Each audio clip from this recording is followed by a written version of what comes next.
Hello, everyone. Thanks for joining us for Access City Council. I'm your host, City of Las Vegas Communications Director, David Riggleman. Coming up on this show, we tell you about new efforts to keep our seniors safe and find out what the Durango YMCA has to offer your family at this time of year.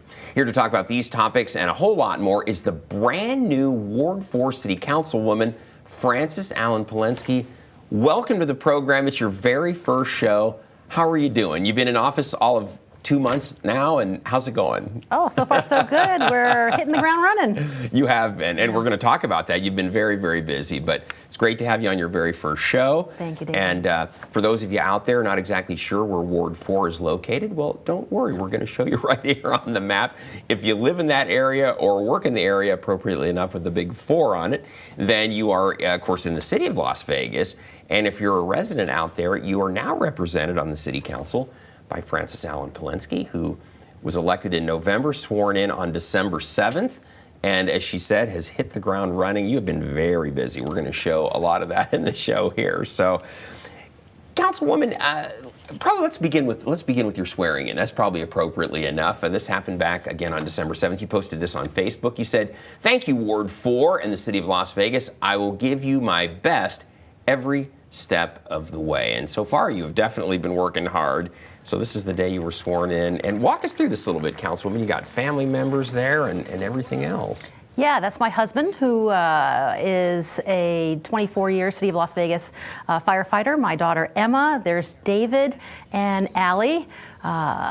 There's Mayor Goodman reading me the oath. The kids and my husband are holding our family Bible. I did the math on that, about 130 years old. Wow. Yes. Wow. It was a good day for all of us. My kids made a lot of sacrifices to make sure we won our election, and they walked door to door also. There are some voters out there that know my kids. So it was a great family experience. We did it together. Yeah, and they were obviously very, very proud of you that day, needless to say. Councilman, tell everybody out there, it takes a lot of courage to run for public office. What were your goals? What did you hope to accomplish by running? And then now that you're in office, what do you hope to accomplish? Really, our priorities in Ward 4, public safety, always. My father was a police officer, husband, as you saw, a firefighter.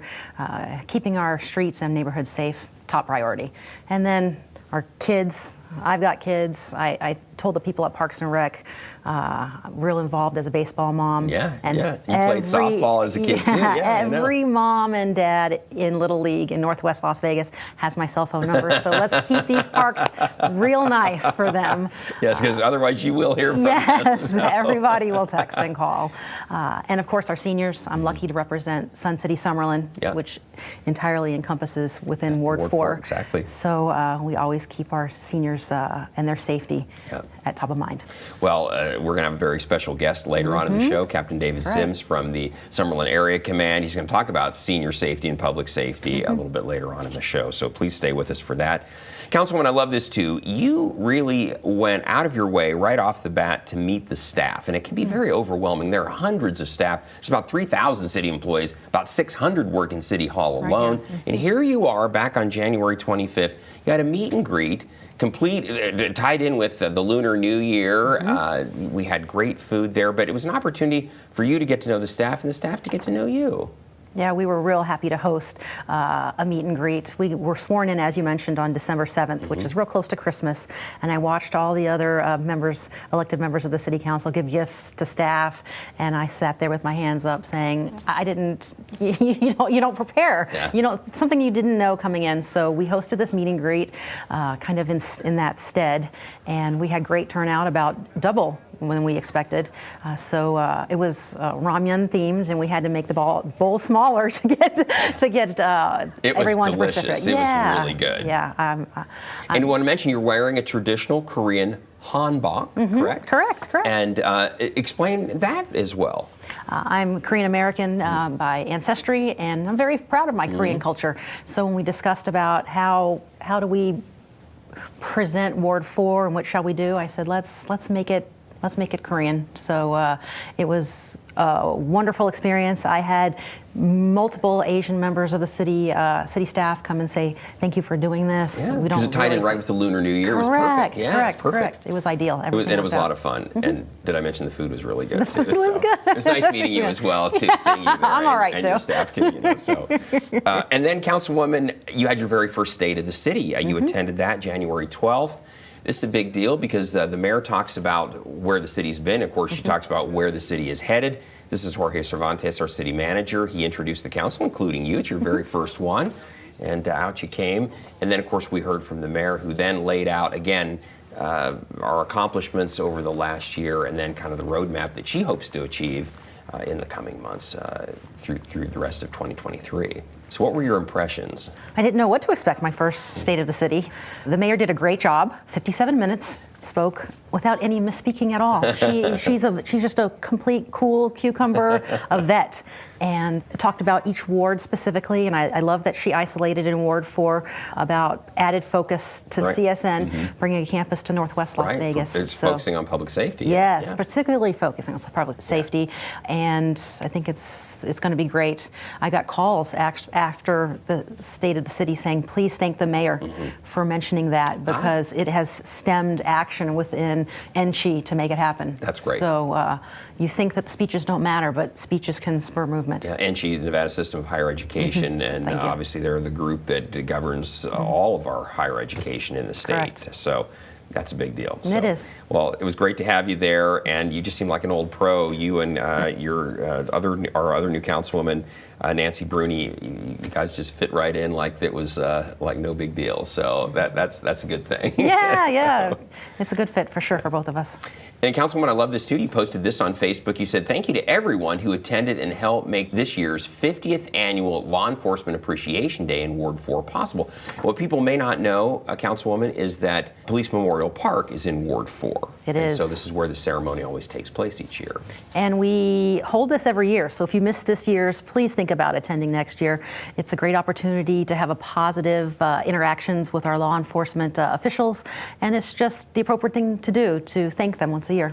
I think so too, especially law enforcement has been in the news quite a bit, some of it not very flattering, but I think overall, obviously law enforcement, we all rely on them so much, and I think clearly overall they do a wonderful job and keep communities safe, especially ours here in Las Vegas. So yes, Ward 4 is one of the safest places to live it is. in city of Las Vegas, so we're grateful to them for that.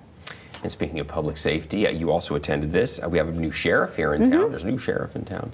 It's Kevin McMahill. He was sworn in back on January 2nd, and you attended his swearing in that day. I did, and I might mention that about a week later, I took the oath of office to be on Metro Fiscal Affairs Committee as well. Yeah. So, Council, we should explain that a little bit. People sometimes don't understand the jurisdictional differences here in Las Vegas, but Metro, of course, is its own entity separate from the city and the county, but the city and the county fund Metro. Yes. Because the departments of the city's police department and the county sheriff's office were merged back in 1973. 50 years ago. It's our 50th anniversary. Exactly. And so ever since then, we have a separate elected sheriff, but the city and county fund Metro, and now you're on the committee that oversees that funding. That's a big job. Yeah. It is. I'm grateful to be appointed, and working with the sheriff has been great. Kevin is a good person and a great steward. Yeah, and we've gotten to know him very well. He was under sheriff before being sheriff, and worked closely with him on a variety of things, including some very major issues here in the city, like the October 1 shooting that took place back in 2017. So he knows what he's doing, and we're in good hands. We are. We have a lot of trust in him, and vice versa. And then a little closer to home, you posted this on Facebook. You said, congratulations to my wonderful husband, Captain Steve Polinsky, on his recent retirement from Las Vegas Fire and Rescue after 24 years of service to the city of Las Vegas and 33 years total as a firefighter. And I never heard this tradition, but please fill us in a little bit. This is fire tradition on a retiree's final day to be driven home from their fire station by their crew. And he's being warmly greeted by our family, and it's his final ride. Yeah, I've been in the city a long time, and I didn't know that was part of the tradition. So you get driven home. It's got to be, a lot of tears, I think, probably form up at about that point. So. Well, Councilwoman, good stuff. You survived your first segment. You did great job. So, but you know what? We need to take a short break here, and when we return, protecting seniors in our community. Find out about new efforts to keep our seniors safe. That's next. So please stay with us. If you've been affected by suicide, you're not alone. Suicide is a leading cause of death that affects millions each year. In most cases, it happens when stressful life events overload the coping abilities of someone suffering from a mental health condition. And the most common condition associated with suicide is depression, an illness that goes undiagnosed or untreated far too often. But the research is clear. Suicide is preventable if we work together. The American Foundation for Suicide Prevention has set a bold goal to reduce the annual suicide rate 20% by 2025. We can save tens of thousands of lives, but we need the help of everyday heroes like you. People have suffered in silence for too long, and too many families have had to weather their losses alone. You can change that. We need you to be the voice for suicide prevention, and it can be as simple as reaching out to a friend, because talk saves lives. If you're having thoughts of suicide, or if you're concerned about someone else, assume you are the only one who will reach out. You can also join hundreds of thousands across the country for our Out of the Darkness community walks and raise awareness of suicide within your community. Together, we'll bring hope to those affected by suicide and raise awareness to save lives. Learn how you can fight suicide. Visit afsp.org today. Welcome back, everyone. Keeping our seniors safe is a top priority for law enforcement. Joining us to talk about senior safety is Captain David Sims with the Summerlin Area Command. Captain Sims, it's a pleasure. You are a rock star to everybody who knows you. I know Councilwoman Polinsky feels exactly the same way. Helping the seniors, I know that David is dialed in on protecting the community overall, but I know there's a special focus, Councilwoman, that you wanted to talk about our seniors specifically. Ward 4 encompasses Sun City Summerlin, the largest senior community in Southern Nevada. And Captain Sims has the pleasure of overlapping that part of the map, and he represents the Summerlin Area Command, who it's his job to keep them safe. Yeah. David, talk a little bit about that. I know you guys are doing everything you can to be creative in protecting the community, especially a community that's mostly made up of people 55 and older. Everybody there is 55 and older out there. So yes, no, Sun City as a community has been phenomenal. They're highly engaged. They've always given us a venue to come in and be able to speak to them, because I think probably the two major components is, one, education and an awareness, if you will, and then also a willingness to be engaged with us and welcome us out there to be able to answer the questions they have and facilitate some of these improvements they can make to their homes, building that bridge over technology, things like that. David, talk a little bit about that. I think that's maybe where seniors are still maybe not fully protecting themselves, and this is where Metro can really step in and help, right? Absolutely, and credit to Sun City. I can tell you last year, the burglaries out there were down 20%. Wow. So we know it works. And I think it comes down to two things. One's kind of industrial. It's things like lighting, making sure that they lock their doors, that if they have alarms, to turn them on, to be willing to have things like surveillance cameras. Yeah, getting the technology. Yes. It seems like that can be a little intimidating to maybe somebody who's not familiar with it. And I think our partnerships with the HOA, the partnerships with the volunteer security group out there, which is amazing. They do a great job. They are phenomenal. And the other one's behavioral. You know, it's these little things that we can do, even though you live in a very safe community, a tremendously safe community, but don't make it easy on the bad guy. Right. Don't leave your doors of the car unlocked. Don't leave your garage door open for extended periods of time. Don't leave your keys in the car. I've heard you guys talk about that a lot too. Yes. You know, where you leave the car keys in there for convenience sake, and it's really convenient for the bad guy then, So. Absolutely. I think and once you take away that proverbial carrot, if you will, and you don't make it easy on the bad guy, there's a network out there too. They know what's worth trying to break to and what's not. And again, credit to this community and our work with them. It's down 20%. And I think a lot of it has to do with their willingness, the partnerships, that's great. our partnerships with the city, of course, which I'm really excited in our future. Councilwoman, I know that's music to your ears to hear that kind of statistic. You are in communication with a lot of the constituents out there. Safety is at the top of their list. What are you hearing as well?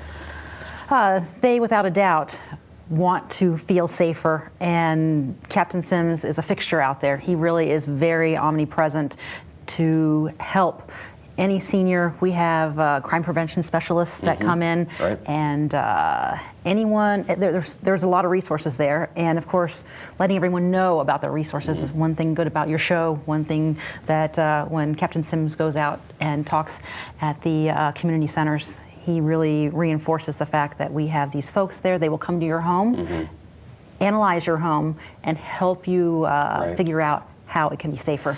Councilwoman, that's really interesting too. It seems like anytime there, and whether it's Sun City or your ward in general, when Metro is out to talk to the community, it seems like you always get a really good turnout of people. People are really interested in hearing what you have to say, David, needless to say. I had never seen anything like it in my 18 years. I did a town hall out there. I had to do it 3 times in one night because we filled the theater. So We'd much have demand. to empty it. They'd come back out. So we had over 900 people show up for that. And that's a big theater. Anybody's been out there, that Starbright Theater, I think's the name Yes. of it. Yep. It's large, yeah. So, well, again, to my point, Councilwoman, people out in your ward really are engaged, especially when it comes to things like safety. So, what are some other tips, David? I mean, those are some really basic things. Those are all really good things. That it's like, if I'm doing this, probably I shouldn't keep doing it. What else? Is there anything else you can add that is really important for us to consider? I think that there's 2 things that I would touch on. One is we keep using the word community, and know your neighbors. Know what looks suspicious. Your little spidey senses. JDLR just doesn't look right. Right. And not be afraid to call us. That's the segue into the second part, which is it's tough for us if we find out if there's a forest fire going on and we didn't even hear about the smoke. Right. So even if it may seem insignificant, or if, hopefully it never happens to you, if you do become a victim of the crime, you have to call us, not HOA, not security, because we're the ones that track that. We may know who would be responsible, but we don't know what we don't know. So it's important, again, just stay engaged with us. And I'd rather you call and not need to than the other way around. Yeah, and my experience with everyone in your command, I live in that area as well, has always been, I've been treated excellently and responsively. Everyone's listening. And you guys are good at really piecing the dots together, too. It's like, a constituent may know one little piece of the problem. Hey, I saw this happen, but then Metro's putting it all together. So, well, we got a bigger issue going on out here, So, and to echo that, credit again to Ward 4 with Sun City. We've had some significant crimes out there in the past that have been solved because of literally a 2-frame second of video that was provided by a homeowner there, and it broke the case. So to your point, it could be insignificant, but again, please let us know, because we're kind of the keeper of all the records putting those cases together. Right. Well, David Sims, our time with you is just about done. I'll give you the final word. Is there anything else you'd like to add? No, again, thank you for the partnerships. Thank you for allowing me to come in and speak to this. I love it, and you have such a great ward out there. And please just stay engaged with us, to all the citizens. That's what we're looking for, and you will have a voice. I promise you that. Yeah, well, so far so good. I can attest to that for sure from personal experience. Councilwoman, I'll give you the final word with Captain Sims. Anything else you want to add or ask? I continue to keep the partnership up, and I'm really grateful that he focuses on outreach. And the community appreciates that. Which is really big in your book. Meaningful. It's very meaningful to exactly, us. Exactly. So, all right. Well, you guys are off to a you. great start working together, and that's a good thing. The community benefits. So, David Sims, David Sims, thank you so much for being on. We'll have you back in the future, I'm sure. And we need to take another short break, but when we return, find out what the Durango YMCA has to offer your family all year round. That's next. So please stay with us.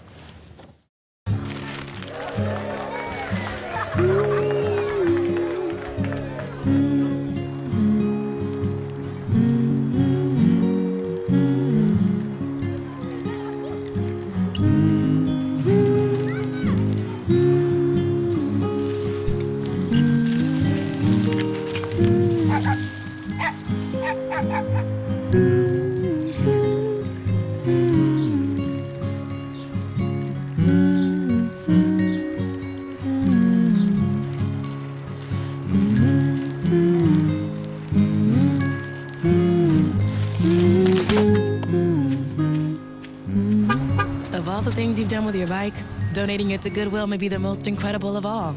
Your donations help fund job placement and training for people in your community, which means your stuff can be more powerful than you think.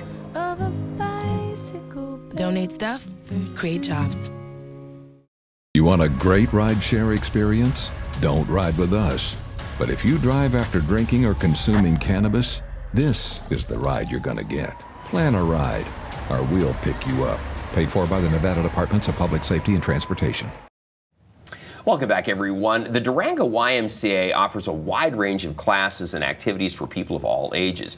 With us to discuss more of what the center offers is Brianna Barber. Brianna, thanks so much for being here. I know one of the reasons we wanted to have you on the program, Councilwoman is excited. A lot of people don't know this, but the city and the Y have a partnership at that particular YMCA. Yes. It's in Centennial, at the pool down by Meadows Mall, all of those locations. And Councilwoman, I think a lot of people aren't really clear on how does that work exactly, right? It's like city owns it, but Y operates.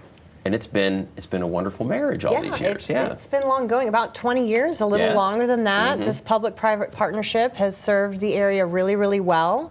Yes, the city does own the facility, and the YMCA has a long-term operational agreement that offers programs and services to the entire community. Brianna, explain why that's such an advantage to city residents, that partnership, because you don't have to be a technical member of the Y to use the facility, right? Yes, you can have access to the facility regardless of if you're a member or not. We're a long-standing organization that serves infants all the way up to the senior population with a variety of programs and services supporting all of those that we serve. So it is a great partnership. We're able to keep the prices affordable. Yeah. We have scholarships available for those who are in need of financial assistance. Most people don't know that as well. But as a nonprofit organization, we serve all. And I think, Councilwoman, that's really one of the things that's so great is that the advantage for the public is that the prices of attending classes or just going for the day are very, very affordable. It's not going to really hit you in the pocketbook like you're going to go to some expensive, health club somewhere. Even the summer camps for children. Great programming there. Yeah, and we have a lot of different supporters that fund our programs and services. So we do have collaborations not only with the city but with other entities as well that keep the prices down. And again, we do have that scholarship option for those in need of financial assistance, but you don't have to be a member to attend the services. And that's exactly, it's one of the wonderful benefits of it all. And then, Brianna, too, the Y, you offer so many things out there. There is so much stuff.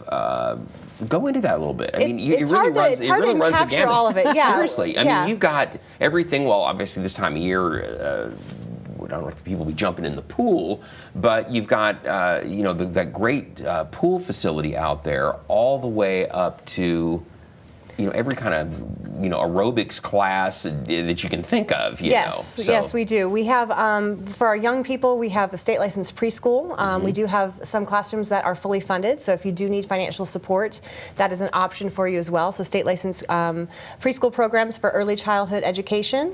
Then we have after school programs for kids, youth sports.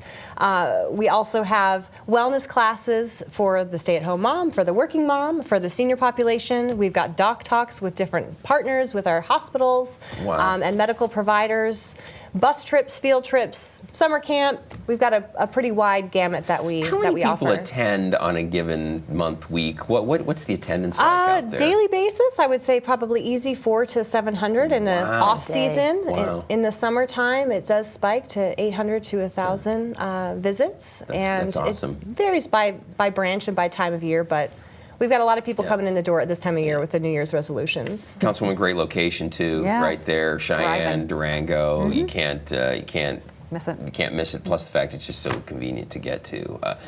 Brianna, I don't know if you know this, but the councilwoman was a mean softball player back in her day. And, yes, it's true. Well, we are always looking for volunteer coaches.